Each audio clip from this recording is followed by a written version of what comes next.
Este es un audio guía de filosofía y hoy vamos a ver lo referente a René Descartes, el filósofo que inicia la modernidad europea, que también le llamamos el filósofo del método.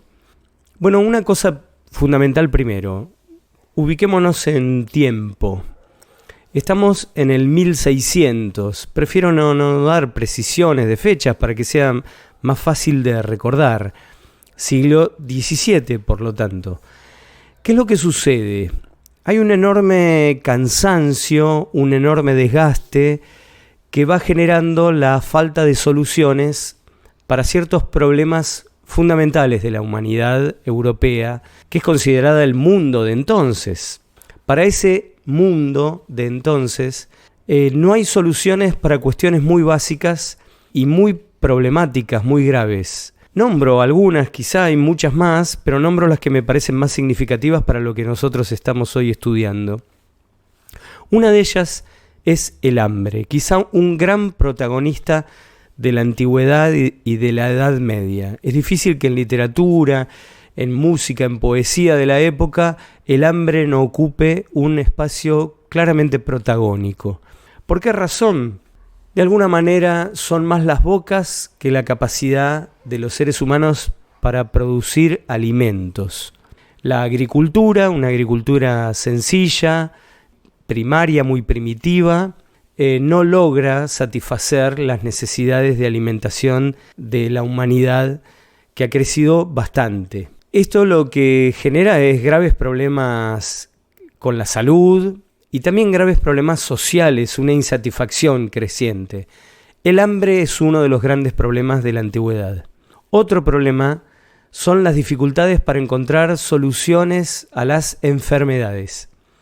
No hay un desarrollo de lo que hoy podríamos llamar la medicina o las ciencias de la salud, y mucho menos de cuestiones un poco más sofisticadas como las cirugías, por ejemplo. Claramente se puede ver, si uno ojea cosas de historia, la explosión de las ciencias médicas a partir del 1700, por ejemplo.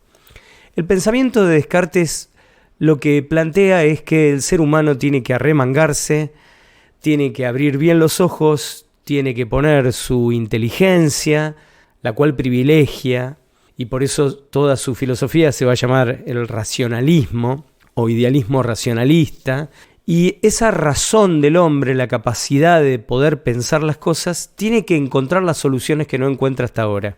Por eso, Descartes empieza a tratar de desarmar una cuestión ligada a lo religioso, no porque tenga problemas con la fe, sino porque tiene problemas con la instalación política de las instancias religiosas. ¿A qué me refiero con esto? La Iglesia ha instaurado un poder tan hegemónico, tan totalizante, que genera cierta obturación al pensamiento.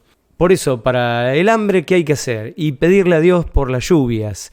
Para la salud, ¿qué hay que pedirle? Hay que pedirle a Dios por la salud. Y sin tener problemas ligados, porque alguna vez los alumnos dicen, bueno, entonces quiere decir que Descartes era ateo. Para nada. En el discurso del método, su libro principal dedica la mitad a hablar sobre la existencia de Dios. Lo que sí va a dejar en claro René Descartes es que el ser humano tiene que arremangarse y encontrar soluciones por sí. Y rezar también, pero digamos no le pidamos a Dios lo que nosotros no nos animamos a intentar resolver. Por eso su filosofía va a poner al sujeto humano en el centro de la escena. Y podríamos definirla de esta manera. ¿Qué es lo que sucede entonces en la modernidad? El ser humano empieza a estar en el centro de la escena vital. Es el hombre, la mujer, aquel que tiene que hacerse responsable de las soluciones para los problemas que tiene delante. ¿Qué es lo que va a hacer Descartes? A crear un método que va a tener un elemento inicial muy desafiante, que es la duda. ¿Por qué? Y porque la duda es casi el opuesto a la fe. Y la duda le va a servir como una herramienta negativa en sí misma para rascar todo aquello que no es verdadero. Como alguien que tuviera que renovar alguna cosa y saca todo lo viejo o todo lo que dudosamente está adherido. La duda va a ser un método negativo porque en realidad no aporta nada, sino que más bien lo que hace es despojar de falsas certezas, porque la búsqueda de Descartes es la de nuevas certezas. ¿Cómo lo va a hacer? El método va a ser muy simple. Primero empezó con 21 reglas, después vio que no eran muy prácticas 21 reglas para que el mundo las conociera, y en su libro El discurso del método, escrito en francés, tratando de evitar la lengua culta del latín, lo cual muestra una idea de popularización de su pensamiento, va a plantear 4 simples reglas para poder percibir intuitivamente cuál es la realidad que tiene delante, cribarla, criticarla por medio de la duda y haciendo un profundo análisis, separando al máximo entonces todas las partes posibles de esa realidad para poder conocerla en sus partes más pequeñas, encontrando las vinculaciones, los nexos lógicos de esas pequeñas partes, y a eso le va a llamar síntesis.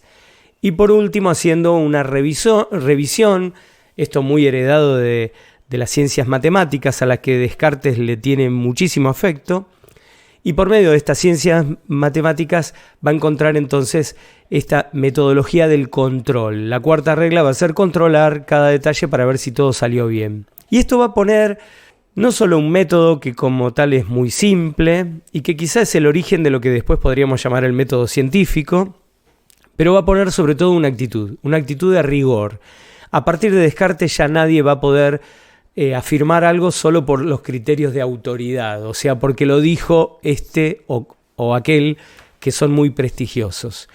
Más bien todo tiene que ser pasado por esta especie de tamiz de la duda y tiene que verificarse su certeza por este método riguroso y racional. Y por último va a poner un nuevo punto de apoyo para su filosofía, que es esta frase tan conocida y tan poco entendida, que es pienso, luego existo, haciendo una traducción casi literal del latín, cogito ergo sum. Si tuviéramos que hacer una traducción más comprensiva, podríamos decir pienso, y por lo tanto, como me doy cuenta que pienso, está claro de que no puede ser una ilusión de que estoy existiendo.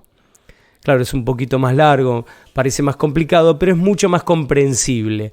¿De qué está hablando Descartes?